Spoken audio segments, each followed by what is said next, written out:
Imagine a cold December night in 1773. The streets of Boston were quiet, but something extraordinary was about to happen. A group of ordinary people was preparing to challenge one of the most powerful empires in the world, the British Empire. What happened that night would change history forever and eventually lead to the birth of the United States of America. This is the story of the Boston Tea Party. In the 1700s, America was not an independent country. It was made up of 13 colonies controlled by Britain. For years, the colonists paid taxes to the British government. But there was a problem. The colonists had no representatives in the British Parliament. They had no say in making the laws that affected them. People became angry and started using a famous slogan: "No taxation without representation." They believed it was unfair to be taxed by a government in which they had no voice. In 1773, Britain passed a new law called the Tea Act. The law allowed the British East India Company to sell tea directly to the colonies. British leaders thought colonists would be happy because tea became cheaper. But the colonists saw something different. They believed Britain was trying to trick them into accepting unfair taxes. Anger spread quickly throughout the colonies. Meetings were held, speeches were given, people began planning a protest. One of the leaders of the resistance was a man named Samuel Adams. Adams believed the colonies had to stand together against British control. As ships carrying tea arrived in Boston Harbor, tensions reached a breaking point.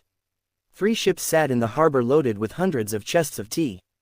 British officials refused to send them back. The tea had to be unloaded. The colonists knew they had to act fast. On the evening of December 16, 1773, thousands of people gathered in Boston. After a long meeting, a signal was given. A group of colonists disguised themselves as Native Americans.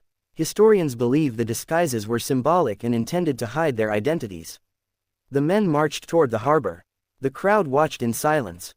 They climbed aboard the ships.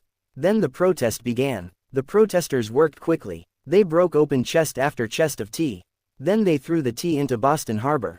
Splash! One chest after another disappeared into the dark water. The operation lasted for hours.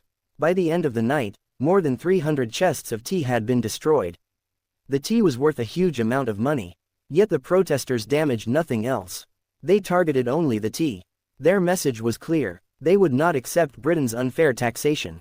When news reached Britain, officials were furious. The British government decided to punish Boston. They passed a series of harsh laws known as the Intolerable Acts. Boston Harbor was closed. Trade stopped. The city's economy suffered. Britain hoped the punishment would force the colonists to obey. Instead, it had the opposite effect. Many colonists who had been neutral now supported the resistance. The colonies began working together more closely than ever before. The Boston Tea Party became a symbol of defiance. It showed that ordinary people were willing to stand up against powerful rulers. Tensions continued to grow. In 1775, fighting broke out between British soldiers and colonial militias. The American Revolutionary War had begun. After years of conflict, the colonies won their independence. In 1776, the famous United States Declaration of Independence announced the birth of a new nation. The United States of America was born. The Boston Tea Party was more than just a protest about tea. It was a turning point in history. A small group of determined people challenged one of the world's greatest empires. Their actions inspired a revolution that changed the future of an entire nation. And it all began on one cold December night when tea splashed into the waters of Boston Harbor.